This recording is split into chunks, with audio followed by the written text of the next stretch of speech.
Hey, welcome to the show, Clear Picture Financial, with Jason Noble from Prime Capital Investment Advisors in Charleston. Jackie Selby, your consumer advocate. Now, clearpicturefinancial.com is where you can find Jason, but I just want to tell you a little bit about Jason first. He's been awarded Advisor Hub's 2023 Top 5 Advisors to Watch. Of 100 advisors, Jason, you're the only one from South Carolina. Now, this is a prestigious award because you really get the job done for people in their retirement planning and in their situational sorting to get ready for retirement. Yeah? It's such an important part of my job, and I love it. It's my passion. And I wanted to also say that on this segment, we are going to be talking about financial assumptions. We don't want to make assumptions about our retirement, do we? Because I think we make assumptions every single day when we see somebody. Oh, I like him. I like his suit. I like the way he approaches people. I mean, those are kind of good assumptions, but we can also make assumptions that could cost us money. Do you want to hear a little clip? Absolutely. You should never assume, because when you assume, you make an of you and me. That's a pretty famous assumption quote from The Odd Couple, if anybody remembers watching the TV show back before you were born, Jason. I think I kind of remember in the reruns. But it sure was fun, and Tony was an amazing actor, and that was such a fun speech. He was such a freak, but anyways, so fastidious compared to his housemate. So what about some of these financial assumptions? I think that what we want to start with is maybe assumption number one. You won't be working past the age 65, Jason. That is a big assumption. Or how long are we going to be working? Well, it is an assumption. And, there might be a goal to retire at 65 or before, but to have the assumption that you will retire at 65 could offset your overall financial goals and plans. I would say everybody has their own race to and through retirement. So it's about finding the right pace for you. And what could determine your retirement age could be how much are you saving? How much do you have in your nest egg? To what kind of income sources do you have going throughout retirement? But then also, what is your health situation that could come into play? Your taxes, your tax liability throughout retirement, longevity planning. I mean, there's so many different factors that come into this. And when I'm focusing on working with my clients one-on-one, is to find what do they need to be doing to reach their own personal goals and to be able to navigate the complexities of retirement planning so they don't have to go back to work. But to have the assumption that you're going to retire at 65 and you don't put any plan in place to accomplish that could be detrimental. Yes. What is it? 41% of people say that they're going to have to work past 65. But maybe that's not necessarily true if you sit down and talk to somebody who's professional and trained in this area, you, in other words, to find out that maybe it is possible. But like you said, it is super complex. Well, when I'm working with my clients earlier on in their financial journey, a lot of them, they're on track to retire in their late 50s. Now, when I meet with someone that's later on in their financial journey, let's say they're in their late 50s, well, then I'm looking at, okay, what are the scenarios that need to occur for them to retire on their timeline? But going to the 41% that are saying they need to work past 65, I mean, retirement planning isn't like it used to be, Jackie. I mean, when I first started in this industry close to 20 years ago, when people retired, they were done working. They kind of just rode off into retirement sunset, so to speak, with a golden watch and a pension. Right. Nowadays, right. Well, yeah, that's like doesn't exist very often anymore. But what I'll say now is, Jackie, is like there's Life 2.0, and retirement planning would incorporate some sort of part-time work or something that they have a passion about, where they're working at a nonprofit or doing something. Yeah. So is that under the traditional term of retirement? It maybe not fit into that, but if you're going into a place that you want to go into for 15 to 20 hours a week because you like doing it, are you really working? Right. You're making some extra money. You're staying engaged in the community. And that's something that we see more of. So that's what I'll say to those that are the 41% that's saying they need to work past 65. It's really going to be factored upon what else is going on in their financial journey. Sure. And another assumption, Jason, I think is important, and I'm sure you deal with it every single day with your people, and that is underestimating how long you're going to live. Often.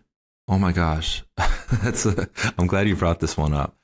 Well, longevity risk is the biggest risk of retirement planning. Longevity risk is how long are you living? And the longer you live, the more risk that you're gonna see. And the reason why is sequential return risk comes into play in that, and inflationary risk, interest rate risk, all these other risks come into longevity risk. But to say, I'm going to pass away at 80 years old. Well, if I put that into the financial planning, you live until 91, that could be absolutely detrimental. So I do stress test longevity planning in the financial arena. I go to where there's a 30% chance of you living to that age, not a 50% chance. Because if it's 50, that's the worst, by the way, that's the worst odds you could ever get is 50%. 50-50. So I go to 30% that you have that 30% chance of both living to that age. And the reason why I stress test that is because I need to make sure that you are able to navigate throughout retirement, especially if you live longer, especially with the technology that we have that's already here and that's coming, especially in the medical field. The advancements of medicine and technology is prolonging life, and we've already seen that. Over the last 20 years of me being in this industry, you saw the average life expectancy of Americans go up by 2.5 years. My goodness. So that's just in a 20-year period of time. What is that going to look like? Right? That's what is that going to look like over the next 20 years? The numbers are going to get staggering. And I saw this report, and I wish I could quote where I got it from. They were saying someone born today will live until over 120 years. Wowie. And it's going, okay, is that really like the life expectancy? Is that like a one-off? But they were going into the advancements in medicine and technology, how people are going to live longer lives. So I find that to be interesting and scary at the same time. Yeah. I hope it's without some of the aches and pains that people get at a certain age. That's right. Sure, we're living, but is my shoulder going to hurt? Is my hip going to hurt? Well, look at life expectancy when Social Security first came out. People were really passing away in their late 60s, early 70s. You know, Social Security when it first came out was never meant to be the sole income provider for the majority of the person's retirement life. And we all know someone who retired and then passed away rather quickly. We all know that person. Right. And that's why I mentioned Life 2.0 earlier. It's what do you want to do after retirement? And yes, travel, and yes, go see the grandchildren. Notice I said grandchildren, not children, but so go see the grandchildren. Yes. Yeah, those things come into play. But then what does that day look like? And this is the thing. I can't paint that picture for anyone I work with. They paint that picture for me. Okay. And then I'm able to then walk them through what that would look like as far as going into that next phase of retirement planning, which is Life 2.0. Isn't the statistic if you're 65 and older now, 10% of people are going to live till 90 and beyond? So that's rather remarkable. It is remarkable. And it goes into those aches and pains that you were talking about. Mm-hmm. What is that quality of life? Yes, that's what I want to know. I really do. Can I? Right. I need a crystal ball or a looking glass or something. Well, we look at, can you self-insure that risk? We also look at, should you get some sort of policy in place to cover the long-term care? We look at those what-if scenarios to make sure that we have a plan in place for those things to occur. There's issues with long-term care planning, I would say, is like, there's a lot of firms out there that their firm tells them they have to use a certain type of approach for long-term care, and that the advisors are forced to go down that path. Well, as an independent advisor, Prime Capital Investment Advisors allows me to do what's in my client's best interest and look at all the different facets of long-term care planning and then make the recommendation based off the client's best interest. I love the independence that they provide me here. In other words, fiduciary, and you really have to have their best interest at heart. And I'm glad you mentioned that because sometimes I believe that one of the assumptions is long-term care insurance. It's just a black hole to dump money into. But that's not the only way to go. It's not. I mean, so the way that long-term care, when it first came out, the way those policies were designed were absolutely awful. They're absolutely awful. And that turned a lot of people away from long-term care planning. And also the advisors, there was, this was about 4 years ago. I was at a seminar. It was actually a webinar, right? But seminar all the same. Yes. And they were saying that only 27% of clients that have financial advisors have a conversation over long-term care planning. And their assumptions were based on the advisors themselves have a hard time having a conversation because it's rather uncomfortable. Oh. Well, I have a responsibility to my clients to put their interests above my level of comfort. So I have this conversation with every person that I serve. And it's so that we're looking at the what ifs of the things that we rather not talk about. Wow. And I think from spending time with you, I'm not assuming this. I know this to be true, that you have the right amount of combination of empathy and also, I don't know, I guess it's just forwardness, but it's a great balance that you strike with people to be able to have that conversation with them, Jason, because, it's essential. And your mom, I mean, you probably have had to have that conversation with your mom.